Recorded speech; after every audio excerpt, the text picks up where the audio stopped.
హల్లెలూయా. సమయం 11:30. జనరల్గా అయితే ఇంకొక 20 నిమిషాల్లో 25 నిమిషాల్లో వాక్యం ముగించాలి. కాకపోతే మరి ఈరోజు బాప్తిసాల కార్యక్రమం నిమిత్తం మనకొక 40-45 నిమిషాలు టైం అటు స్పెండ్ చేసాం కాబట్టి ఆ 45 నిమిషాలు ఎక్స్ట్రా అవుతారు. కాబట్టి ఎవరు కూడా కంగారు పడద్దు. 12 అయిపోయింది, పాస్టర్ గారు మర్చిపోయారేమో అనుకోవద్దు. 12:30కి ముగించడానికి ప్రయత్నం చేస్తాను. 11:35 12:30కి ముగించడానికి నేను ప్రయత్నం చేస్తాను. మరి ఈరోజు మరి యూత్ వారందరూ కూడా మనందరి కొరకు భోజనాలు సిద్ధపరిచారు. ఇంటికి వెళ్ళి అన్నం వండుకోవాలి, కూర వండుకోవాలి, ఎప్పుడుకో అనే బాధ కూడా మనకు లేదు. ఇక్కడే తినేసి వెళ్తాం కాబట్టి ఆ విధంగా కూడా మనము కంగారు పడవలసినటువంటి పని లేదు. సో సంతోషంగా ఉన్న కాసేపు దేవుని యొక్క సన్నిధిలో సంతోషంగా ఉందాం. మరి ఈరోజు మనందరికీ తెలుసు ఈస్టర్ లేక పునరుత్థాన దినం. దేవుని యొక్క వాక్యంలో నుంచి కొన్ని విషయాలు మరి ఉదయకాల సమయంలో ధ్యానం చేద్దాం. మత్తయి సువార్త 28వ అధ్యాయము 6వ వచనాన్ని చదువుకుందాం. ఆయన ఇక్కడ లేడు, తాను చెప్పినట్టే ఆయన లేచి ఉన్నాడు, రండి ప్రభువు పండుకొనిన స్థలము చూచి త్వరగా వెళ్ళి ఆయన మృతులలో నుండి లేచి ఉన్నాడని ఆయన శిష్యులకు తెలియచేయుడి. చాలు. చదవబడిన వాక్యాన్ని ఈ ఉదయకాల సమయంలో కొద్ది నిమిషాలు ధ్యానం చేద్దాం. వాక్యము మనకి తెలియచేస్తున్నటువంటి మాట, ఆయన ఇక్కడ లేడు. ఆయన ఇక్కడ లేడు. ఎక్కడ లేడు? ఎక్కడ లేడు? సమాధిలో. ప్రపంచములో కొన్ని వేల లక్షల కోట్ల సమాధులు ఉన్నాయి. ప్రపంచంలో వేల లక్షల కోట్లలో సమాధులు ఉన్నాయి. ఏ సమాధి దగ్గరికి వెళ్ళినా ఆ సమాధి ఎలా ఉంటుంది అంటే మూసివేయబడిన సమాధిగా ఉంటుంది. సమాధి ఎలా ఉంటుంది? మూసివేయబడిన సమాధిగా ఉంటుంది. కానీ ప్రపంచములో ఏకైక సమాధి, ప్రపంచములో తెరవబడిన సమాధి ఏదైనా ఉంది అంటే అది యెరూషలేములో ఉన్నటువంటి మన ప్రభువైన యేసుక్రీస్తును ఉంచిన సమాధి మాత్రమే. కారణం ఏంటంటే ఆయన ఈ యొక్క లోకములో చనిపోయినను ఆయన చెప్పినట్టుగానే 3వ దినమున ఆయన లేచి ఉన్నాడు. ఆ దినమునే పునరుత్థాన దినం అంటాం మనం. పునరుత్థాన దినం. పునరుత్థానము అంటే తిరిగి లేచిన దినం. ఇంగ్లీషులో ఈస్టర్ అంటాం. ఇంగ్లీషులో అయితే ఈస్టర్ అంటాం. ఈ ఈస్టర్ అనేటువంటి ఈ పదం బైబిల్ అంతటిలో ఒకే ఒక్కసారి ఇంగ్లీషులో రాయబడింది. ఈస్టర్ అనేటువంటి పదం బైబిల్ అంతటిలో కేవలం ఒక్కసారి మాత్రమే వ్రాయబడింది. అది కూడా అపోస్తుల కార్యములు 12వ అధ్యాయము 4వ వచనములో చదివితే అక్కడ ఈస్టర్ అనేటువంటి పదం ఇంగ్లీష్లో కనబడుతుంది, తెలుగులో కనబడదు. అది ఓన్లీ ఇంగ్లీషులోనే కనబడుతుంది. అయితే ఆ ఈస్టర్ అనేటువంటి ఆ యొక్క పదం అసలు ఎక్కడి నుంచి వచ్చింది, ఎందుకు వచ్చింది అనేటువంటి విషయాన్ని కనుక మనం ఆలోచన చేస్తే దేవుని యొక్క వాక్యములో పస్కా అని తెలుగులో రాయబడి ఉంది. తెలుగులో ఏముంది? పస్కా అని రాయబడింది. కానీ ఈ పస్కా అనేటువంటి పదము హీబ్రూ పదం. ఈ పస్కా అనేటువంటి పదము హీబ్రూ పదం. దీనిని ఇంగ్లీషులో ఏమంటారంటే పాస్ ఓవర్ అంటారు. ఇంగ్లీష్లో ఏమంటారు? పాస్ ఓవర్ అని చెప్పేసి అంటూ ఉంటారు. ఈ పాస్ ఓవర్ అనేటువంటి ఈ యొక్క మాటకు అర్థం మనం గమనిస్తే ఓవర్, దేనిని, ఒక విషయాన్ని ఆయన ఓవర్కమ్ చేశాడు. దేనిని అంటే మరణమును.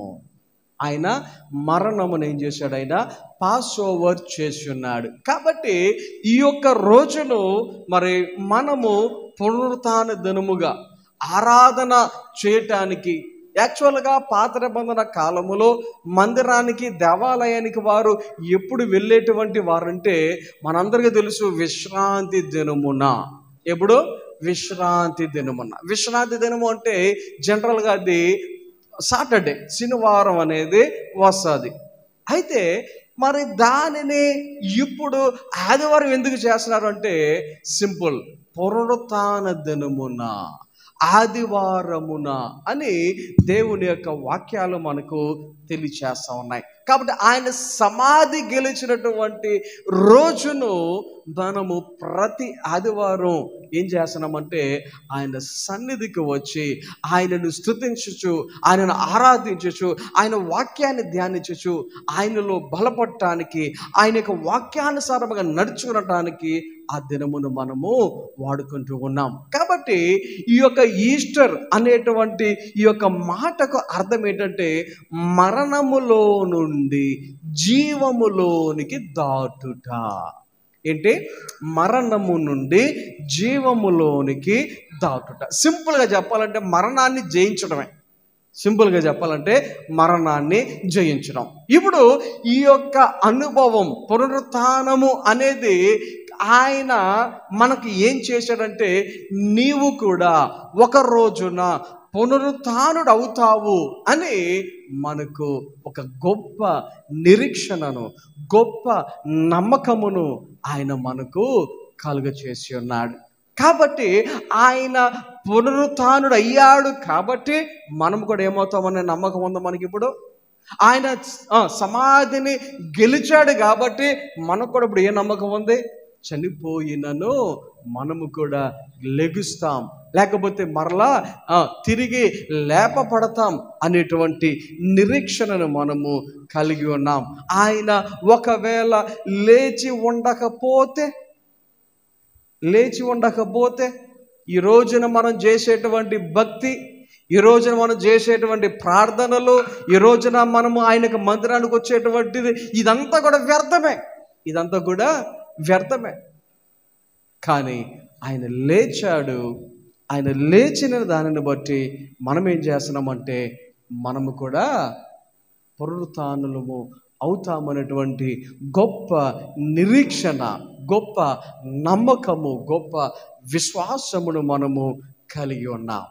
కాబట్టి ఆయన పునరుత్థానము వలన ఇప్పుడు మనకు ఒక బలం. ఏ బలం అంటే పునరుత్థాన బలం మనము కూడా పొంది ఉన్నాం. మనము కూడా పునరుత్థాన బలం పొంది ఉన్నాం. కారణం ఏంటంటే ఆయన లేచాడు. ఆయన లేచిన ప్రకారముగా మనము కూడా లేపబడతాం.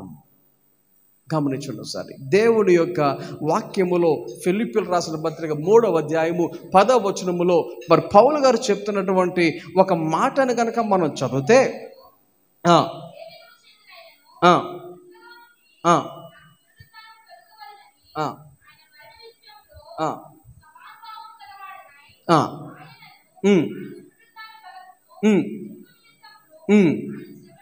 చూడండి, ఏం తెలుసుకోవటానికి?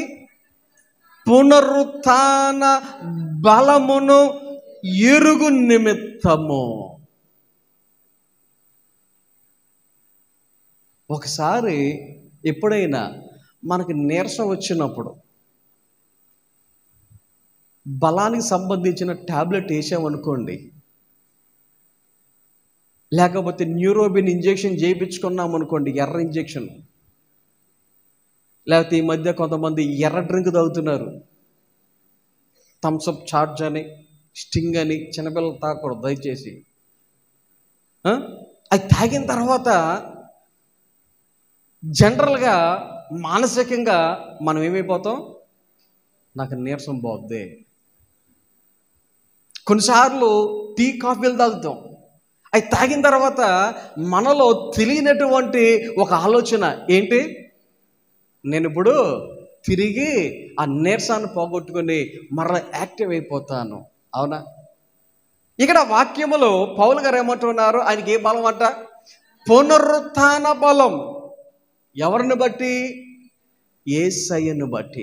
ఆయన పునరుత్థానుడైనటువంటి ఆ యొక్క విధానమును బట్టి అది చూచి ఇప్పుడు నేను కూడా ఏమవుతాను అంటున్నాడు ఆయన, పునరుత్థాన బలాన్ని నేను పొందుకుంటాం అని చెప్తా ఉన్నాడు.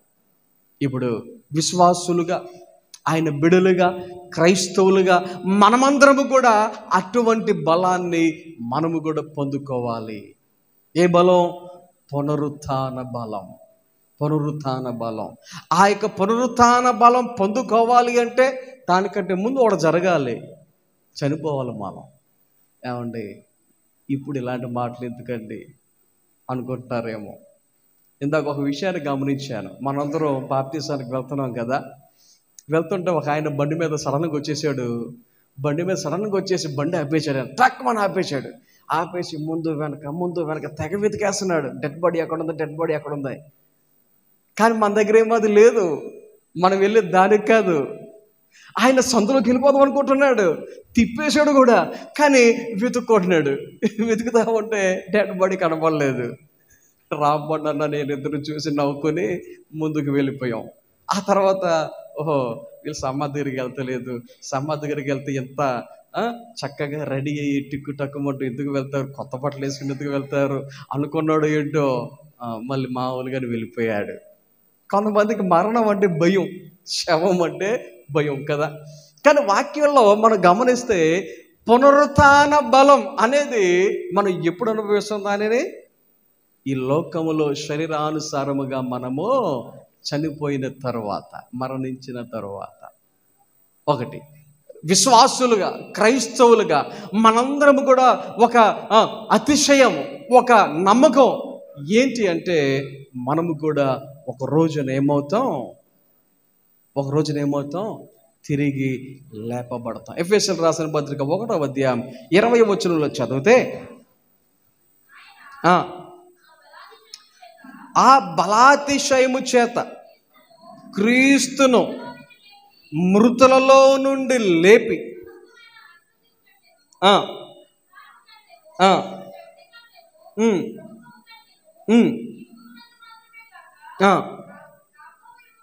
చూడండి ఒకసారి, ఇక్కడ దేవుని యొక్క వాక్యంలో మనం చదువుతున్నాము కదా, ఆయన యొక్క బలాతిశయము చేత క్రీస్తుని ఏం చేశాడు? మృతులలో నుండి లేపి. క్రీస్తును లేపినటువంటి ఆ దేవుడు మనల్ని కూడా ఏం చేస్తాడు? అదే రీతిగా, అదే విధముగా మనలను కూడా మృతులలో నుండి లేపుతాడు. అలాగని చెప్పి ఆయన 3వ దినం లేచాడు కాబట్టి మనం కూడా 3వ దినం లేచిపోతామా? కొంతమంది ఉన్నారు కదా, నేను చచ్చిపోతున్నాను, నన్ను ఎవరు కూడా సమాధి చేయొద్దు, 3వ రోజు నేను లెగిస్తాను, చూస్తా ఉండండి అని చెప్పి మరి చనిపోయిన తర్వాత 1వ రోజు వెయిట్ చేశారు, 2వ రోజు వెయిట్ చేశారు, 3వ రోజు వెయిట్ చేశారు. ఆయన లేవడం తర్వాత సంగతి కంపు ఎక్కువైపోతూ ఉంది, వాసన ఎక్కువైపోతుంది. ఎక్కడో అవసరంలో మన ఊరిలోనే ఇలాంటి సంఘటన మనము విన్నాం కదా. ఆలోచన చేయడం సారి మనము ఆయనలాగా 3వ దినమున లేవటం అనేది కాదు, కానీ ఒక రోజున కడబోర ధ్వని వినబడినప్పుడు, ఆయన మధ్యాకాశమునకు వచ్చినప్పుడు మనం ఏమవుతాం? లేపబడతాం అని దేవుని యొక్క వాక్యాలు మనందరికీ తెలియచేస్తా ఉన్నాయి. అంటే దేవుడు ఏం చేస్తున్నాడు అంటే ప్రతి ఒక్కరికి ఆయన ఎలాగైతే ప్రేమను ఇస్తా ఉన్నాడో, ఆయన ఎలాగైతే కృపను అనుగ్రహించుచూ ఉన్నాడో, ఆయన యందు విశ్వాసం ఉంచిన వారికి ఎలాగైతే రక్షణను కలుగ చేస్తా ఉన్నాడో, అదే రీతిగా ఆయన యందు విశ్వాసం ఉంచి రక్షణ పొందిన వారికి పునరుత్థానమును కూడా దేవుడు కలుగ చేయుచూ ఉన్నాడు. దేవునికి మహిమ కలుగును గాక. హల్లెలూయా, హల్లెలూయా. దేవుని యొక్క వాక్యంలో యోహాను సువార్త 5వ అధ్యాయం 28వ వచనంలో మనం చదివితే, చదవండి దేవుని యొక్క వాక్యం ఏం చెప్తా ఉందో చదువుదాం. యోహాను సువార్త 5వ అధ్యాయము 28వ వచనం. ఆశ్చర్యపడకుడి, ఒక కాలము వచ్చుచున్నది, ఆ కాలమున సమాధులలో ఉన్న వారందరూ ఆయన శబ్దము విని మేలు చేసిన వారు జీవ పునరుత్థానమునకును, కీడు చేసిన వారు తీర్పు పునరుత్థానమునకు బయటకి వచ్చెదరు. వాక్యం చెప్తా ఉంది, ఆయన చెప్తున్న మాట ఆశ్చర్యపడకుడి. తిరిగి లేస్తాం అంటే ఆశ్చర్యపడొద్దు అని ఆయన చెప్తున్నటువంటి మాట. ఇంకొక విషయం చెప్పమంటారా?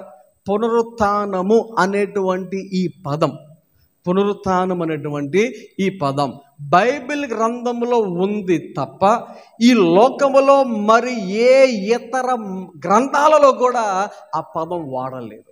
ఆ పదం అనేది ఎక్కడా కూడా రాయబడలేదు. కారణం ఏంటో తెలుసా? ఏ మత గ్రంథాలలో ఎవరెవరైతే దేవుడు లేకపోతే దేవత అని చెప్పుకున్నారో వారు ఎవరు కూడా తిరిగి లేచినటువంటి దాఖలాలు లేవు, వారు తిరిగి లేచినటువంటి ఆధారాలు లేవు. కేవలం యేసయ్యకు మాత్రమే, యేసయ్య ఒక్కడే ఆయన తిరిగి లేచి ఉన్నాడు, సమాధిని జయించి ఉన్నాడు. ఆయన చెప్పిన రీతిగా 3వ దినమున ఆయన లేచి ఉన్నాడు. కాబట్టి దేవుడు మానవులకు ఏమిస్తాడు అంటే, చాలామంది ఆశీర్వాదాలు, దీవెనలు, రక్షణ, కేవలం ఇలాంటి విషయాలే జనరల్గా ఆలోచన చేస్తారు. కానీ వాక్యంలో మీరు గమనించగలిగితే పునరుత్థానమును కూడా దేవుడు మనకు ఇస్తా ఉన్నాడు. ఆలోచన చేయండి. 2 రకాలైనటువంటి పునరుత్థానాలు ఈ యొక్క వచనములో మనం చదివాం. ఒకటి ఏంటంట, జీవ పునరుత్థానం అనేది ఒకటి కనబడుతూ ఉంది. రెండవది తీర్పు పునరుత్థానము అనేది మరొకటి కనబడుతూ ఉంది. ఈ యొక్క ఉదయకాల సమయంలో వాక్యమును గమనించండి. ఎవరెవరైతే జీవ పునరుత్థానములకు వెళ్తారో వారు డైరెక్ట్గా పరలోకానికి వెళ్ళిపోతున్నారు. వారు ఎక్కడికి వెళ్తున్నారు? డైరెక్ట్గా పరలోకానికి వెళ్ళిపోతున్నారు. అంటే నిత్య జీవములోనికి వారు డైరెక్ట్గా వెళ్ళిపోతూ ఉన్నారు. కానీ వాక్యములో మనం చదువుతున్నాం, ఈ లోకములో రక్షణ పొందిన, బాప్తిస్మం పొందిన, మందిరానికి వెళ్తూ ఉన్న, ఒకవేళ కీడు చేసిన వారుగా ఉంటే, ఎవరో కీడు చేసిన వారుగా ఉంటే, ఆయన యొక్క వాక్యానుసారముగా నడుచుకునే వారుగా ఉంటే, రక్షణ పొంది కూడా వారి ఇష్టానుసారముగా జీవించుచున్నటువంటి వారుగా ఉంటే వారు ఎక్కడికి వెళ్తారంట? తీర్పు పునరుత్థానము. ఆలోచన చేయండి. అందరి ఎదుట నువ్వు ఫలానా రోజున నువ్వు ఫలానా పని చేసావు అంటే నీ పరువేమవుద్ది, నీ మొహం ఏడ పెట్టుకుంటావు? ఆలోచన చేయి. జరగబోతోంది. కాబట్టి దేవుని యొక్క వాక్యం తెలియజేస్తుంది, ఈ పునరుత్థానం అనేది దేవుడు ఏం చేస్తున్నాడు? ప్రతి మానవునికి ఆయన ఎవరైతే ఆయన యందు విశ్వాసం ఉంచి రక్షణ పొందారో అటువంటి వారందరికీ ఆయన అనుగ్రహించుచున్నాడు. ఇది యేసయ్య ద్వారా నిరూపించబడింది. పునరుత్థానం అనేది యేసయ్య ద్వారా నిరూపించబడింది. ఇంత వాక్యం చదవము కదా, ఆయన చెప్పినట్టుగానే ఆయన ఇక్కడ లేడు. ఏమయ్యాడు? ఆయన లేచి ఉన్నాడు. ఈ యొక్క పునరుత్థానము గురించి కొన్ని సూచనలు పాత నిబంధన కాలములో కొన్ని సూచనలు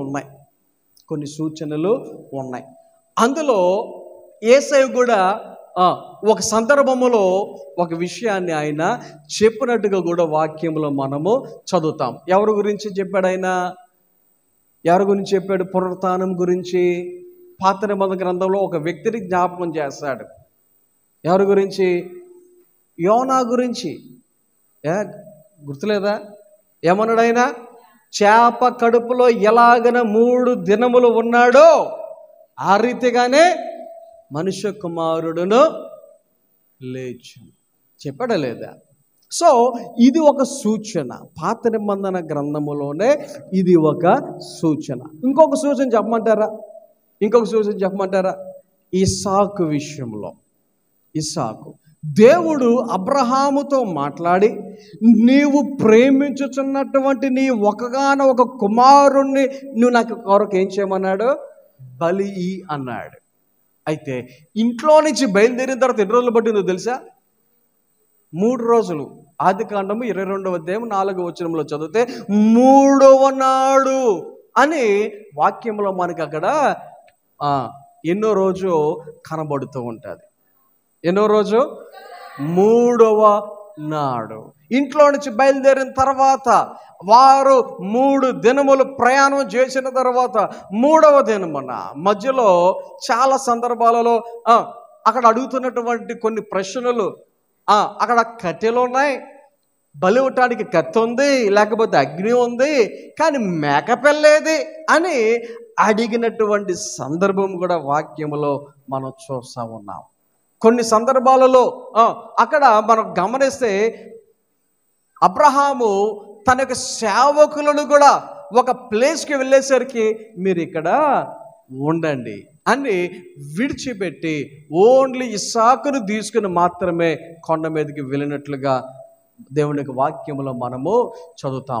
ఒకవేళ ఇంట్లో చెప్తే సారాయి ఎక్కడ ఒప్పుకోదో అని అబ్రహాము సారాయికి చెప్పకుండా మేము బలి ఇవ్వటానికి వెళ్తున్నాం అని చెప్పేసి వెళ్ళిపోయినటువంటి సందర్భాన్ని వాక్యంలో మనము చదువుతూ ఉంటాం. అంటే ఇక్కడ నేను చెప్తామనుకున్న విషయాలు ఏంటంటే, 3వ దినమున అబ్రహాము ఇస్సాకును బలి ఇవ్వటానికి బదులుగా అక్కడ దేవుడు మరలా ఏం చేశాడు? ఒక గొర్రె పిల్లను సిద్ధం చేశాడు. ఇప్పుడు దేవుని యొక్క వాక్యములో మనందరికీ తెలుసు, యోహాను గారు చెప్తాడు, యేసయ్యను చూచి వదకు తేబడిన దేవుని గొర్రె పిల్ల అన్నాడు.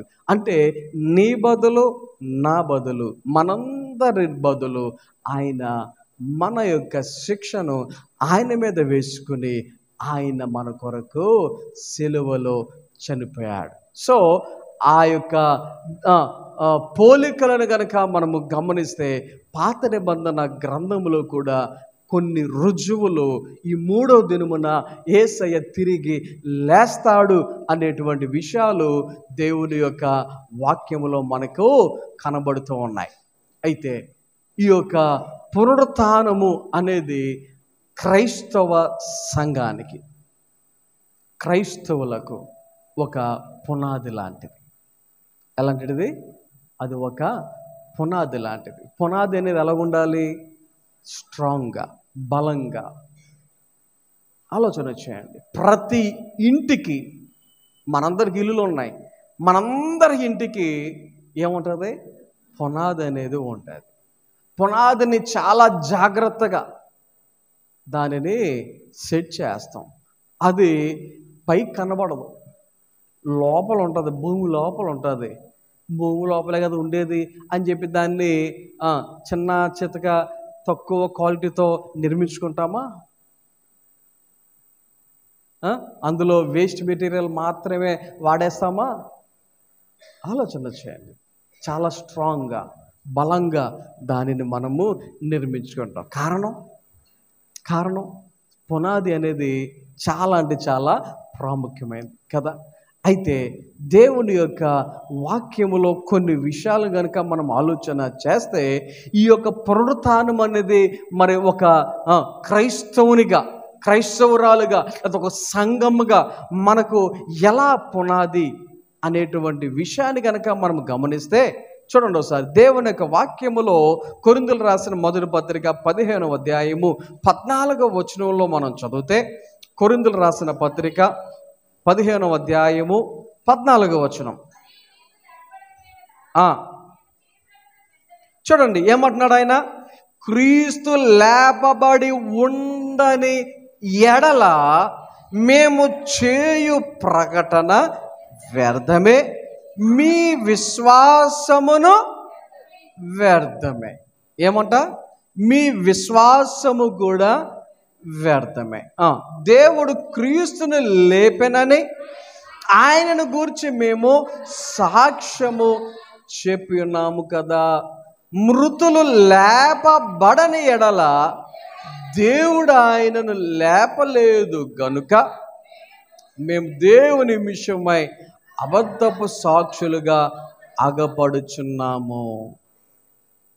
మృతులు లేపబడని ఎడల క్రీస్తు కూడా లేపబడలేదు. క్రీస్తు లేపబడని ఎడల మీ విశ్వాసము వ్యర్థమే, మీరు ఇంకను మీ పాపములోనే ఉన్నారు. ఇక్కడ దేవుని యొక్క వాక్యంలో మనం చదువుతూ ఉన్నాం, ఆయన చెప్తున్నారు ఆయనను గురించి మేము సాక్ష్యము చెప్పి ఉన్నాము కదా. ఏంటి ఆ సాక్ష్యం? ఆయన లేచి ఉన్నాడు. మేము చూసాం, సమాధి దగ్గరికి వెళ్ళాం, సమాధి లోపలికి కూడా వెళ్ళాం, మేము చూసాం. గమనించండి, చూసినటువంటి వ్యక్తులు చెప్పే సాక్ష్యం చాలా బలమైనది. అయితే ఆ యొక్క సాక్ష్యానికి పునాది పునరుత్థానం. ఆ సాక్ష్యానికి బలం ఏంటి చెప్పండి? పునాది ఏంటి చెప్పండి?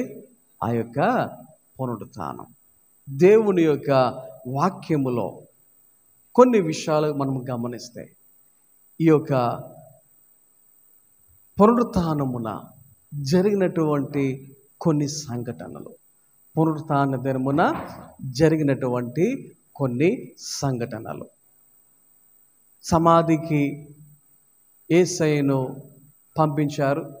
అరిమత్తయ్య యోసేపు అనేటువంటి ఒక వ్యక్తి తన కొరకు సమాధిని సిద్ధపరుచుకున్నాడు. దాని ప్రకారంగా ఆ యొక్క సమాధిలో యేసయ్యను ఉంచారు, మనందరికీ తెలుసు.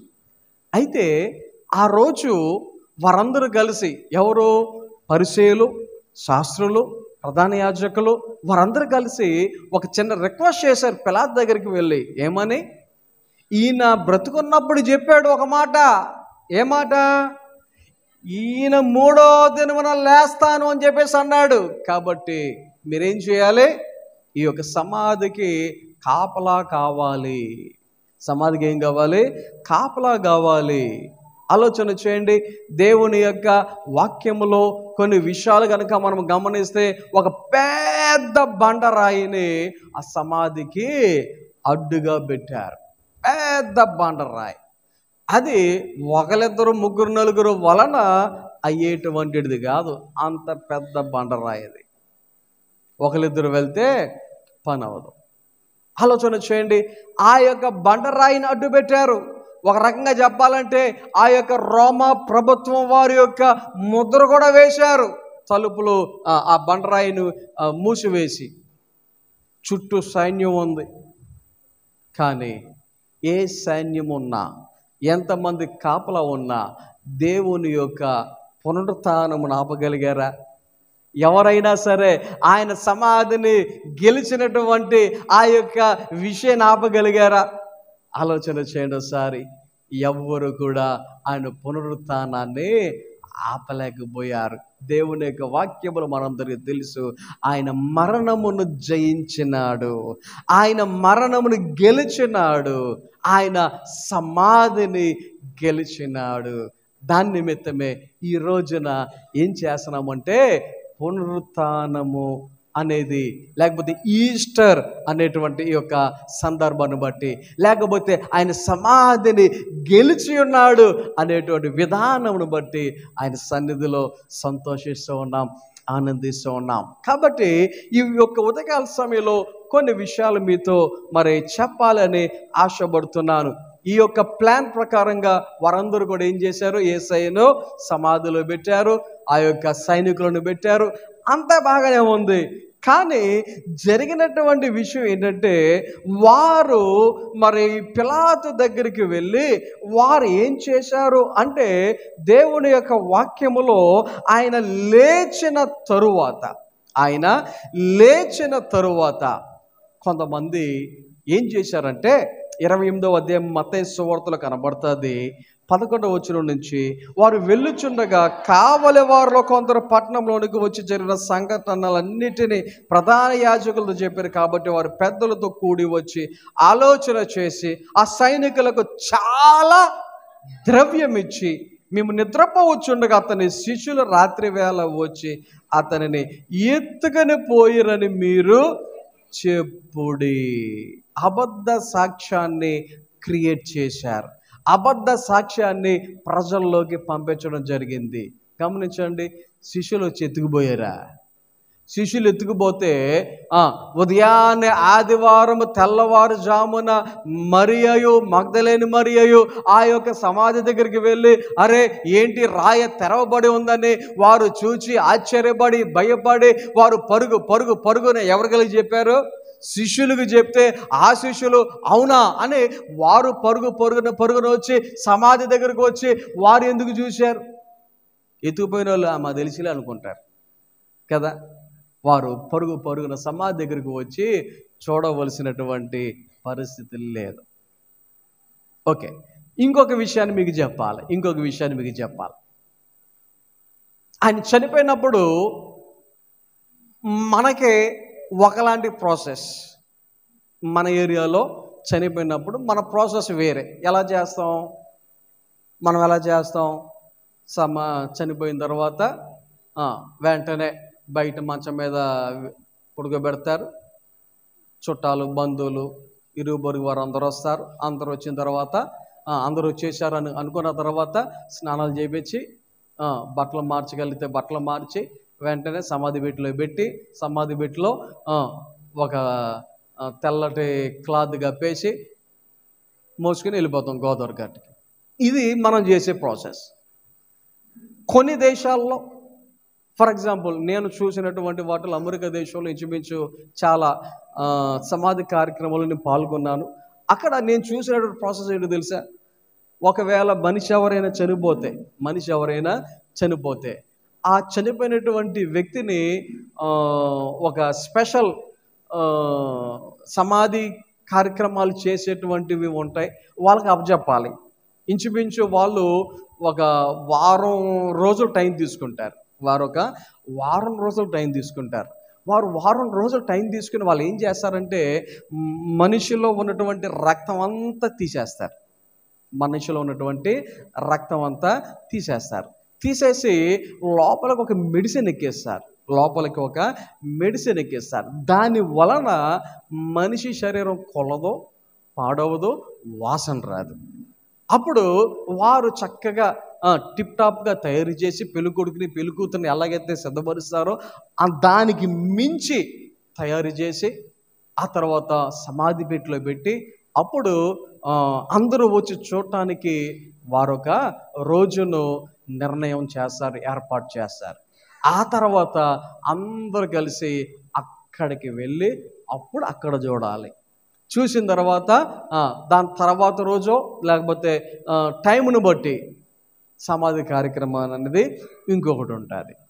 ఇది నేను చూసినటువంటి ప్రాసెస్. సరే, యూదులో ప్రకారంగా సమాధి వారు ఎలా చేసేవారు అంటే, చనిపోయిన తర్వాత వారు చనిపోయినటువంటి డెడ్ బాడీకి నారబట్ట చుట్టేటువంటి వారు. ఏం చేసేవారు? నారబట్టను చుట్టేటువంటి వారు.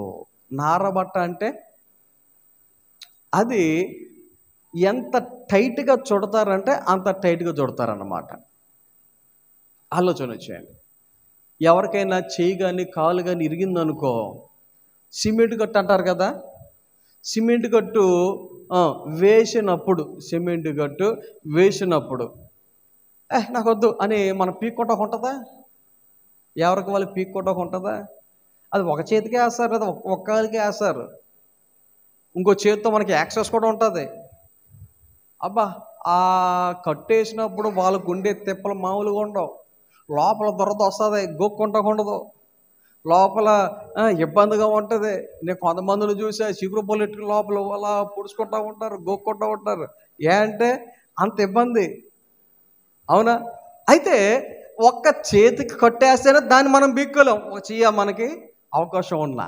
కానీ ఈ యొక్క డెడ్ బాడీకి ఏం చేస్తారు, మొత్తం నారబట్ట చుట్టేస్తారు. కానీ యేసయ్య లేచిన తరువాత, ఆయన సమాధి గెలిచిన తరువాత దేవుని యొక్క వాక్యములో కనుక మనం గమనిస్తే, దేవుని యొక్క వాక్యం ఏం చెప్తుంది అంటే, ఆ యొక్క సమాధి చేయబడినటువంటి ప్లేసులో ఏముంది, ఆ నారబట్ట అక్కడ విడవబడి ఉన్నది.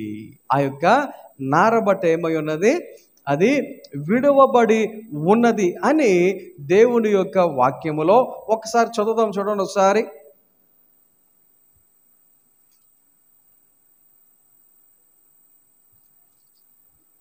యోహాను సువార్తలో ఉంటుంది అది. యోహాను సువార్తలో మనం చదువుతాం ఆ మాట.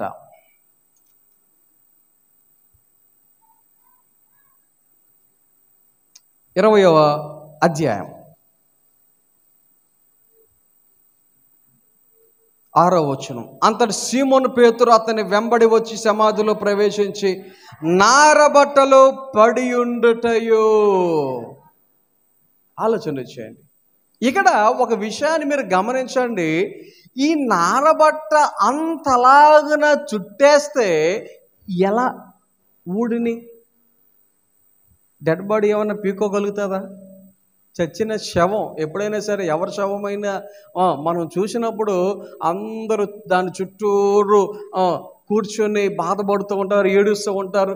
అలాంటి సమయంలో ఆ డెడ్ బాడీ ఒకవేళ ఇలా గోక్కుని అలా చెయ్యి పెట్టింది అనుకో, ఎవరైనా ఉంటారు అక్కడ? ఆలోచన చేయండి ఒకసారి. కొద్దిగా అన్నట్టుగా ఊపిరి పీల్చుకున్నట్టుగా ఉంటేనే హడలెత్తిపోతారు. అప్పుడప్పుడు అక్కడక్కడ హాస్పిటల్స్లో, ఐసీయూలో ఇలాంటి సన్నివేశాలు జరుగుతూ ఉంటాయి. డాక్టర్లు చచ్చిపోయాడు అని చెప్పేసి డిక్లేర్ చేసేస్తారు. మొత్తం ప్రాసెస్ అంతా వారు కంప్లీట్ చేయడానికి సిద్ధంగా ఉన్నప్పుడు కొంతమంది నర్సులు గమనించి, సార్ డాక్టర్ గారు ఈయన కొద్దిగా కళ్ళు రెప్పేసాడు, లేదా గుడ్లు అడ్డు తిరుగుతున్నాయి అని మరలా సిపిఆర్ చేసి అలాంటి వారిని బతికించినటువంటి సందర్భాలు కూడా కొన్ని ఉన్నాయి. ఇక్కడ మరి యేసయ్యకు ఆ నారబట్ట ఎవరు విప్పారు? ఆలోచన చేయండి. దేవుని యొక్క వాక్యములో మనందరూ తెలిసినటువంటి ఒక చిన్న ఎగ్జాంపుల్ చెప్తాను, మీకు గుర్తు చేస్తాను. లాజరు చనిపోయాడు. చనిపోయిన తర్వాత ఆయనను సమాధి చేశారు. సమాధి చేసిన తర్వాత యేసయ్య 4వ దినమున ఆ ప్రాంతానికి వచ్చాడు. వచ్చినప్పుడు ఆ యొక్క సహోదరులు ఏమంటున్నారు, నువ్వు ఇక్కడ ఉంటే నా తమ్ముడికి ఇలాగా అయ్యుండేది కాదు, నువ్వు లేకనే ఇలా జరిగింది అంటే యేసయ్య అన్నాడు, నువ్వు నమ్మితే దేవుని కార్యాన్ని చూస్తావు. పునరుత్థానుడు అవుతాడంటే, అవును ప్రభు నాకు తెలుసు పునరుత్థానుడు అవుతాడని తెలుసు, అది ఇప్పుడు కాదు తర్వాత అలా జరుగుతుందని నాకు తెలుసు అన్నట్టుగా మాట్లాడుతూ ఉంది అక్కడ. కానీ దేవుని యొక్క వాక్యంలో మనందరికీ తెలుసు, యేసయ్య లాజరు బయటికి రా అని పిలిస్తే లాజరు బయటికి ఎలాగొచ్చాడు? నారబట్టతోనే. లాజరు బయటికి ఎలాగొచ్చాడు? నారబట్టతోనే. అప్పుడు యేసయ్య అంటాడు, ఆ నారబట్టను విప్పండి. ఆలోచన చేయి. అంటే ఆ యొక్క నారబట్ట అనేది ఎవరికి వారు తీసుకోలేంది. ఎవరైనా వచ్చి సహాయం చేయాలి, ఎవరైనా వచ్చి ఇప్పాలి, లేకపోతే అది రాదు. కానీ యేసయ్య దగ్గర మనం గమనిస్తే అది విడవబడి ఉన్నది. ఆ నారబట్ట అక్కడే కనబడుతుంది. ఒకవేళ ఎత్తుకుపోయేవారు ఎవరైనా ఉంటే ఏమవ్వాలి? నారబట్టతో కలిపి ఎత్తుకుపోవాలి కదా. కానీ ఆ నారబట్ట అక్కడే ఉంది. ఇంకొక విషయాన్ని మనము గమనించాలి. ఏంటి అంటే, అదే వచనంలో ముందుకు చదువుకుంటూ వెళ్తే, నారబట్ట పడియుండుట చూచెను.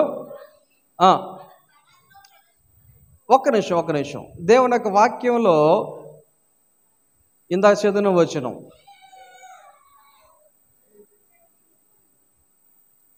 6వ వచనం, 7వ వచనం. నారబట్టలు పడియుండుటయు ఆయన తల రుమాలు నారబట్టల యొద్ద ఉండక వేరుగా ఒక చోట చుట్టి పెట్టి ఉండుట చూచెను.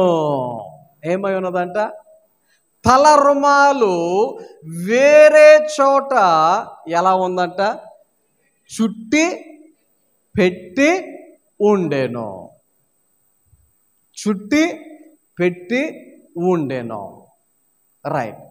ఇక్కడ ఒక విషయాన్ని మనం అర్థం చేసుకోవాలి. అర్థం చేసుకోవాలి. మడత పెట్టి చక్కగా ఇస్త్రీ చేసి ఉన్న బట్టల్ని ఏం చేస్తాం? మరల అంటే దాని అర్థం ఏంటి? ధరించటానికి అవి రెడీగా ఉన్నాయి అని అర్థం. అదే ఈ వేసేసుకున్నటువంటి బట్టలు, చెమట కంపు కొట్టిన బట్టలను మీరు మడత పెట్టి అలాగే బీరువాలో పెడతారా? ఏం చేస్తారు? మాసిపోయిన బట్టలు ఎక్కడైతే వేస్తారో అక్కడ పడేస్తారు. అక్కడ వెళ్ళి మీరు అక్కడ కూడా చుట్టి పెట్టి పెడతారా?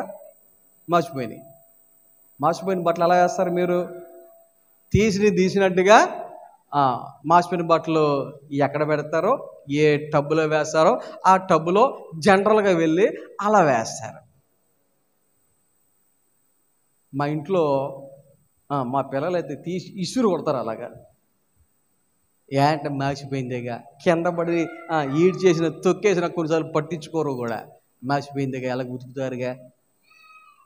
అదే చుట్టి పెట్టినటువంటి బట్టలు అయితే, అంటే మన భాషలో ఇస్త్రీ చేసిన బట్టలు అయితే ఎవడైనా వాటి దగ్గరలో కూర్చున్నా బట్టలు నలిగిపోతాయి. ఈరోజు ఈస్టర్, కొత్త బట్టలు నలిగిపోతాయి, నలగొట్టుకో అనుకుంటాం మనమా? అవునా? ఇప్పుడు మరి యేసయ్య నారబట్టేమో పాడేయటం,